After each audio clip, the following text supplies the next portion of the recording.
Praise the Lord.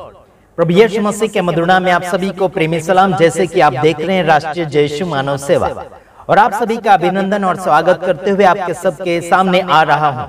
और मैं आप सभी को लगातार आगे की ओर ले जाने के लिए मैं प्रयास के ऊपर प्रयास करते चला जा रहा हूं। परमेश्वर का धन्यवाद करता हूं कि उसने आज जीवित और जीवतों की पृथ्वी पर आपको और मुझे रखा है और सलामत रखा। उसके नाम की महिमा और तारीफ करते हुए आपके सम्मुख आते हैं। आजकल संसार में किसी के ऊपर भी भरोसा करने लायक समय नहीं बचा है।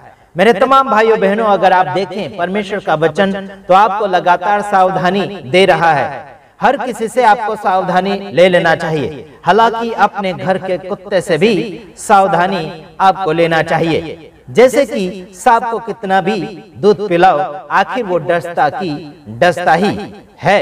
अपने घर के कुत्ते के ऊपर भी भरोसा करना अभी बहुत मुश्किल हो चुका है। हालांकि आपको मैं सारी बातें क्यों ऐसे कर रहा हूं, क्योंकि ऐसे हो रहा है। बीते हुए दिनों में मेरे पास एक समाचार पहुंचा था। एक विश्वासी है, मेरे साथ जुड़ा है, मध्य प्रदेश से है। उसने मेरे पास समाचार पहुंचाया था कि आशीष भाई, मेरे ऊपर बाप ने हमला किया, ऐसे कहा। मतलब उसका पिता भी विश्वासी था और उसका भाई जो था वो पास्टर था। यानी कि पास्टर जो है उस भाई को पकड़ के रखा और पिताजी ने उस भाई को पीट दिया। यानी कि ऐसा मसीह लोगों में भी हो रहा है। मतलब उसने आज मेरे पास एक समाचार पहुंचाया कि उसने ये भी कहा कि वो तो नामधारी है और ये आना जाना करते हैं प्रभु में। तो मैं आपको बताना चाहता हूं, ये लोग होठों से केवल आदर करते हैं, किसी का भी आदर सम्मान होठों से कर रहे हैं। आज हमारे गुजरात में भी ऐसा ही हो रहा है। कई लोग ऐसे अन्य भाषा बोलेंगे, है ना, फिर लड़ाई कर लेंगे, फिर विमल गुटखा खा लेंगे। ऐसे भी है कुछ लोग मसीह लोग पाए जा रहे हैं हमारे गुजरात के अंदर भी। गले मिलेंगे कन्वेंशन के अंदर, लेकिन जब ऐसी बातें आ जाती है तब मारठोक करने के ऊपर भी आ जाते हैं। मैं आपको बताना चाहता हूं नामधारी विश्वासी का कारनामा क्या होता है। मैं आपके सामने कुछ बातें प्रकट करूंगा। ये लोग होठों से तो आदर करते हैं पर उनका मन मुझसे दूर रहता है। समझ आता कि नहीं आता? यीशु खुद बोल रहा है, ये लोग होठों से तो मेरा आदर करते हैं लेकिन इनका मन मुझसे दूर रहता है। समझ में आया कि नहीं आया? मेरे तमाम भाइयों बहनों, जो होठों से आदर और सम्मान करता है उसकी पहचान मैं आपके सामने प्रकट करना चाहूंगा। वो गले मिलेगा, चिकना बोलेगा, है ना, आपको बहुत लाड़ और प्यार दर्शाएगा, है ना। जो व्यक्ति नामधारी होता है, जो अपने आप का खिस्सा जेब भरना चाहता है, अपने आप को ऊंचा उठाना चाहता है, वो व्यक्ति क्या करेगा? आपको लाड़ करेगा, प्यार करेगा, आपके पास धन दौलत होगा, आप उसे मदद करेंगे, आपकी वाहवाह करेगा, आपके लिए तालियां बजाएंगे, आपके लिए गाना बजवाएंगे, गाना गवाएंगे, नाच डांस करवाएंगे।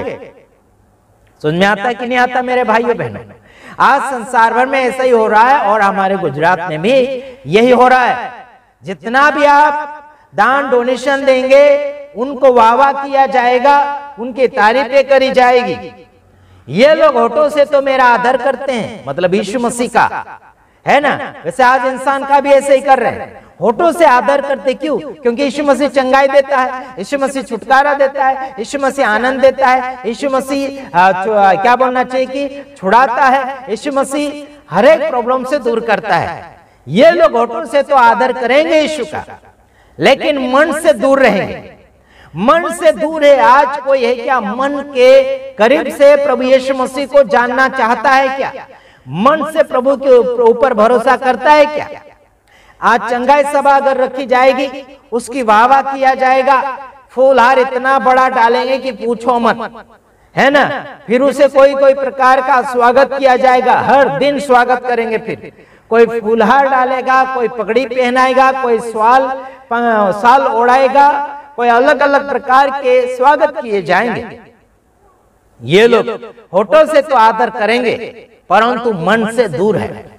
चाहे उल्टी सुल्टी शिक्षा सिखा भी जाएंगे, तो भी उनको कुछ नहीं कहा जाएगा, क्योंकि वहां दान डोनेशन इकट्ठा किया जा रहा है ना प्रभु के नाम से, इसीलिए उसको कुछ नहीं बोला जाएगा। मेरे जैसे कुछ ऐसे समाचार प्रकट करेंगे, सच्चे समाचार करेंगे, उनको मारेंगे, पीटेंगे, डांटेंगे, दुश्मनी मोल लेंगे, उसके अलावा कुछ नहीं होगा इनके पास। और अगर मैं डांटूंगा, अनफ शनफ शब्द बोलकर उन्हें सच्चा है या झूठा है करके हम परखने के लिए कोशिश करते हैं, तो परखे जाते हैं, फिर बोलते हैं कि आपने गलत टिप्पणी करी थी इसलिए आपके ऊपर ऐसा किया, है ना। अरे बाबा, यीशु मसीह के ऊपर भी तो लोगों ने गलत टिप्पणी करी थी, यीशु मसीह के ऊपर झूठा और गलत आरोप लगाया था, तो हम कौन से खेत की मूली हो गए। अगर मैं आपका विरोधी हूं तो विरोधी के लिए प्रार्थना करना चाहिए। हाँ जी, प्रभु यीशु मसीह क्रूस के ऊपर थे तो भी पहली वाणी सुनाई थी, हे पिता ये नहीं जानते ये क्या करते, इनको क्षमा कर। ये प्रभु का गुण था, ये प्रभु के लोगों का गुण होना चाहिए, लेकिन वो गुण आज इंसान के जीवन में नहीं है। अशुद्धता छाया हुआ है इन लोगों में, है ना। मेरे तमाम भाइयों बहनों, ये होठों से तो आदर करेंगे परंतु मन से दूर रहेंगे। किसके? आपके भी दूर रहेंगे और प्रभु के भी दूर रहेंगे, है ना। अपना अपना देखेंगे, किसी और दूसरे का बिल्कुल नहीं देखेंगे। मेरे तमाम भाइयों बहनों, आज रेवरेंड बिशप के ऊपर भी भरोसा करने की आवश्यकता नहीं है। अगर कोई भी रेवरेंड बिशप मेरी आवाज को सुन रहा है तो जरूर सावधान हो जाइएगा। आपके ऊपर वाला जो विश्वास है ना, इंसानों का या फिर मेरा उठ चुका है, बिल्कुल भरोसा नहीं रहा, क्योंकि आज यही होता चला जा रहा है।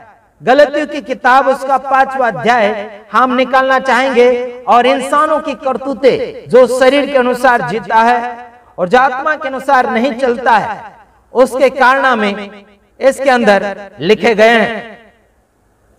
मेरे तमाम भाइयों बहनों, आप क्या करते हैं और आप क्या सुनते हैं यह हमें बिल्कुल पता नहीं, लेकिन शरीर के अनुसार जीने वाले व्यक्ति, जो शारीरिक रीति से जो जीता है वो व्यक्ति, है ना, उसके कारनामे मैं आपको प्रकट करूंगा। जो आत्मा के साथ, पवित्र आत्मा के साथ नहीं जीता है, उसके कारनामे मैं आपके सामने प्रकट करना चाहूंगा। इसमें ऐसा लिखा है, गलाती उसका 5 का 19 वचन से आगे तक मैं पढ़कर सुनाऊंगा। उसके बाद में जो आत्मा के साथ जीता है इंसान, उसका भी गुण बताऊंगा। आइए देखते हैं। हाँ, शरीर के काम तो प्रकट है, अर्थात व्यभिचार, गंदे काम, लुचपन, संन्यारा न्यारा। शरीर का काम यानी कि जो शारीरिक रीति से जीता है इंसान, उसके काम क्या है? व्यभिचार और गंदे काम होते हैं। गंदे गंदे काम करेगा और लुचपन करेगा। लुचपन मतलब झूठ करेगा, झूठ बोलेगा, झूठी वाफा फैलाएगा, झूठे कारनामे तैयार करेगा, झूठी बातें और झूठा नियम बनाएगा, और झूठ बोल बोल कर बहुत कुछ ऐसे कारनामे करेंगे, है ना। जो आत्मा के साथ नहीं जीता है, उसके कारनामे मैं बता रहा हूं। वो किसके साथ जीता है? शरीर के साथ, और शारीरिक जीवन जीता है, संसारिक जीवन जीता है।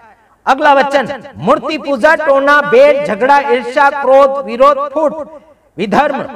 क्या कहा गया? जो आत्मा के साथ नहीं जीता है, वो केवल संसारिक जीवन, शारीरिक जीवन जीता है, वो शरीर के साथ जीता है, वो मूर्ति पूजा करता है, वो टोना करता है, वो बैर भी रखता है, वो झगड़ा भी करता है, वो ईर्ष्या भी करता है, वो क्रोध भी करता है, वो विरोध भी करता है, वो फूट भी करता है, वो विधर्म भी करता है। देखो मसीह लोगों के अंदर कौन से गुण पाए जा रहे हैं। देखो क्या करेंगे, वो बैर भी करेंगे, झगड़ा भी करेंगे, ईर्ष्या भी करेंगे, क्रोध भी करेंगे, विरोध भी करेंगे, फूट भी करेंगे, विधर्म भी करेंगे। आजकल ऐसा मसीहत में हो रहा कि नहीं हो रहा? जो खास मसीह विश्वासी, सच्चा विश्वासी होगा, उसके जीवन के अंदर ये नहीं होंगे, लेकिन नकली विश्वासी और होठों से वाहवा, होठों से तारीफ, होठों से आराधना करेंगे, वही लोगों के अंदर ये झगड़े और फूट और ईर्ष्या, क्रोध, फूट, विधर्म होंगे। आगे लिखा 21 वचन में, डाहा करेगा, है ना, जो आत्मा के साथ नहीं जीता, जो केवल शारीरिक जीवन जीता है, उस इंसान के जीवन में क्या है देखो, डाहा करेगा, मतवालापन होगा, मतलब मतलबी हो जाएगा, पियक्कड़ जैसा भी हो, लीला कीड़ा भी करेगा। लीला कीड़ा का मतलब डांस करेगा प्रोग्राम के अंदर। प्रोग्राम में अलग अलग प्रकार के जो प्रोग्राम होते हैं उसमें डांस होते हैं, बड़े बड़े सेमिनार क्रूसेट होते हैं, वहां पर ये लोग क्या करेंगे, डांस करेंगे। जैसे फिल्म दुनिया के डांस होते हैं, उसे कहा जाता है लीला कीड़ा। लीला कीड़ा कहा गया यहाँ पर।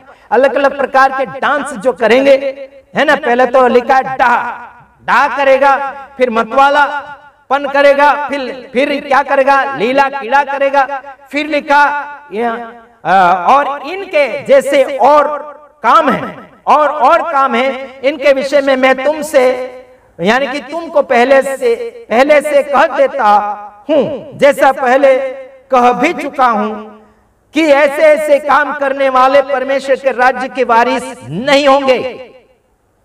हेलो मेरे तमाम भाइयों बहनों, इतने ऐसे काम करने वाले लोग परमेश्वर के वारिसदार बिल्कुल नहीं होंगे।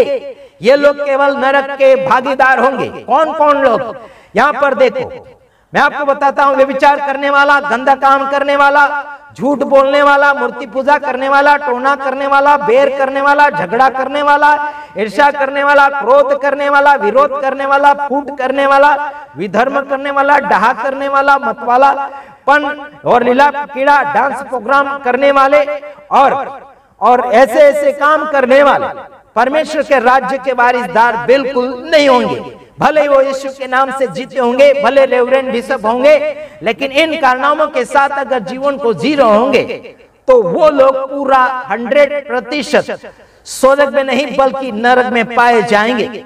मैं नहीं कहता हूं, ये वचन कहता है। मेरे तमाम भाइयों बहनों, आइए परमेश्वर के वारिसदार और परमेश्वर के बेटे बेटियां, परमेश्वर के पक्ष में रहने वाले लोग क्या करते हैं देखो। आत्मा के फल, 22 वचन, पर आत्मा का फल प्रेम। देखो, जिस इंसान के अंदर प्रेम है वो इंसान परमेश्वर की ओर से पाया जाता है। आनंद, मेल, धीरज, और 23 वचन में, और कृपा, भलाई, विश्वास, नम्रता, संयम, ऐसे कामों के विरोध में कोई भी व्यवस्था नहीं है। मेरे तमाम भाइयों बहनों, परमेश्वर के आत्मा के गुणी व्यक्ति कौन से पाए जाते हैं? जिसके अंदर प्रेम है, आनंद है, मेल है, धीरज है, और कृपा, भलाई, विश्वास, नम्रता, संयम, है ना।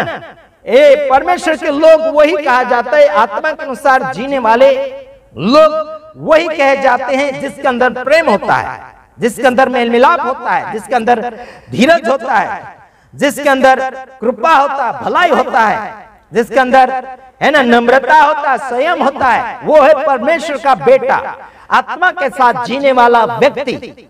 हालेलुया। ऐसा तो नहीं हमें दिख रहा है, ऐसे तो नहीं पाए जा रहे हैं। मेरे आड़ोस पड़ोस में भी जितने भी सेवक सेविका है, कुछ लोग ऐसे हैं आत्मा के फल के साथ जीवन को जी रहे हैं और व्यतीत कर रहे हैं। कुछ नामधारी है, कुछ दिखावटी है, कुछ टाइम पास करने वाले हैं, कुछ होठों से ही प्यार मोहब्बत दिखाने वाले हैं, बल्कि ये तो अंदरूनी में आपको काट खाने वाले भेड़िया, भेड़ के भेष में भेड़िया आंख खड़ी हो चुकी है। सावधानी आपको बनाना होगा, सावधानी आपको बनाना होगा। परमेश्वर के वचन को परखते हुए, जानते हुए आगे की ओर आपको बढ़ोतरी बनाना होगा। किसी भी सेवक सेविका के ऊपर भरोसा करने से पहले उसे परमेश्वर के वचन के जरिए परखने के लिए और जांचने के लिए कोशिश करिए, वरना धोखे के ऊपर धोखा मिलता चला जाएगा आपको, क्योंकि हम धोखा खा चुके हैं। अरे घेरों में क्या दम था, अपनों ने ही हमको लूटा और मारा। समझ में आता कि नहीं आता? मेरे तमाम भाइयों बहनों, परमेश्वर के वचन के खिलाफ में उठने वाले शैतान की औलाद होते हैं और शैतान के नाम में जीते। जब परमेश्वर के नाम में जब इनके ऊपर ताड़ना पड़ती, विरोध आता है, तो भागने लग जाते हैं, भगोड़े होते हैं। आइए हम दूसरे वीडियो के साथ आ रहे हैं। तब तक ले आप सभी से विदाई चाहते हैं और इतनी जानकारी आपको देना चाहता हूं कि गलतियों की किताब, उसका आप वचन पढ़िए, है ना, 5वां अध्याय पढ़िए और आप 5वां अध्याय अगर आप पढ़ोगे आपको अक्ल का ठिकाना मिल जाएगा। किसी के ऊपर भी आंखें बंद करके भरोसा करने की आवश्यकता नहीं। जो व्यक्ति आपको जितना लाड प्यार करेगा उतना ही आपका दुश्मन बनता चला जाएगा। जैसे कि यीशु मसीह का दुश्मन और कोई नहीं निकला, उसके दास में से ही निकला। यहूदा इस्करियोती ने यीशु मसीह को चुम्बन देकर लाड प्यार बताकर ही गद्दारी करी उसने, और 30 चांदी के सिक्कों में उसने व्यापारी कर दी यीशु मसीह की। आपकी और मेरी भी व्यापारी लोग कर सकते हैं। सावधानी आपको लेना होगा मेरे तमाम भाइयों बहनों। परमेश्वर के वचन के साथ जब आप जियोगे आप खतरों के साथ आगे बढ़ रहे हैं, इतना ही याद रखना मेरे तमाम भाइयों बहनों। परमेश्वर का वचन एक खिलौना नहीं, मजाक नहीं है ना। परमेश्वर का जो वचन मानता है वो इंसान बहुत कुछ ठोकरें खाएगा, लेकिन जरूर ठाकुर बनेगा। जितने ठोकर खाओगे उतना ठाकुर बनते चले जाओगे। यीशु मसीह ने मार खाया था, वह सबसे बड़े ईश्वर माने गिने जाते हैं, और वो उसका इतिहास बन चुका। यीशु मसीह मार जरूर खाए थे, लेकिन नंबर 1 दुनिया के अंदर नंबर 1 बन चुके। स्वर्ग और पृथ्वी के ऊपर उसके नाम से हलचल मच जाती है। और आपको और मुझे डरने की आवश्यकता नहीं। जो डरता है वो मरता है। अगला वीडियो इसी विषय पर लेकर आ रहा हूं। धन्यवाद। दूसरे वीडियो में आऊंगा, तब तक ले आप सभी से विदाई चाहता हूं। God bless you. आमीन।